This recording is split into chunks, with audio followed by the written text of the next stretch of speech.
今日有機會嚟到奧比斯嘅飛機醫院啦，麻雀區小，但係五臟俱全。世界上冇乜幾多架飛機咧係會即係用嚟做手術嘅。我喺香港去做捐款嘅時候，我其實係唔會好似今次咁樣親身嚟見到嚟自唔同世界各地嘅醫生去義務去運用佢哋嘅專業咧，係去支持緊呢件事。好多時候我哋去討論醫治咧，我哋會好 focus 喺個醫唔醫到呢樣嘢。但係好多時候我哋睇唔到嘅係背後成個團隊做咗啲乜嘢。其實我本身咧好想同佢哋講感謝，但反而咧佢哋已經同我講話，我好多謝你哋香港嘅朋友，你哋嘅捐款咧係支持咗我哋好多，令我覺得係好感動。飛機醫院咧係可以話將一個醫生嘅能夠做嘅嘢咧，好似時空轉移咁樣帶到去一個你不能夠想像嘅地方。不論係麻醉啦、術前啦、術後啦，甚至家人隔住個窗係可以見到病人喺度做手術咧，呢啲都係一個好精緻嘅設計。咁真係好世界上面獨一無二。奧比斯飛機醫院咧有一個好特別嘅元素，係佢好注重喺教學嗰度嘅。每一個海外嚟嘅醫生咧，可以教本地嘅學生實踐去點樣做嗰個手術。同時間完咗個手術之後咧，亦都會 recap 翻當其時喺手術裏邊 discuss 過嘅嘢。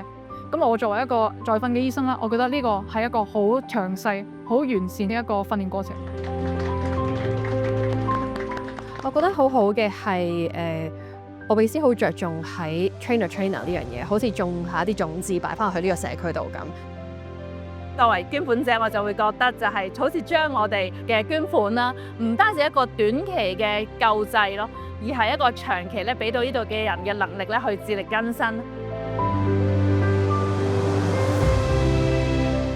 見到咁多新嘅科技啦，我作為病人最期待見到嘅咧，就係可以令到診斷同埋醫治過程更加準確同埋更加快。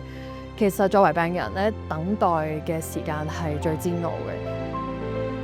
由一個步驟去到下一個步驟咧，中間可能係好彩就等幾日啦，未必好彩咧就真係可能要等幾個月。除咗心情會好忐忑之外啦，有時乎嗰個情況可能已經惡化咗。咁所以有咗呢啲新科技之後，咁就可以令到成個診斷過程都變得更加有效率。我哋有好多唔同嘅 simulation， 令到在訓嘅外科醫生知道點樣去做一個手術。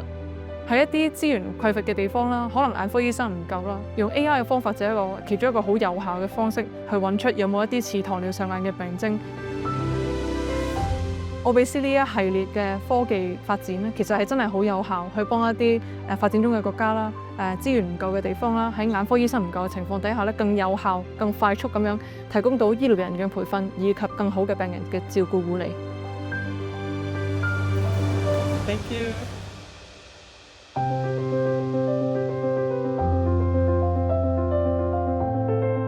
我好希望出一分力，同大家一齊用知識去改變命運。請支持奧比斯每月捐款，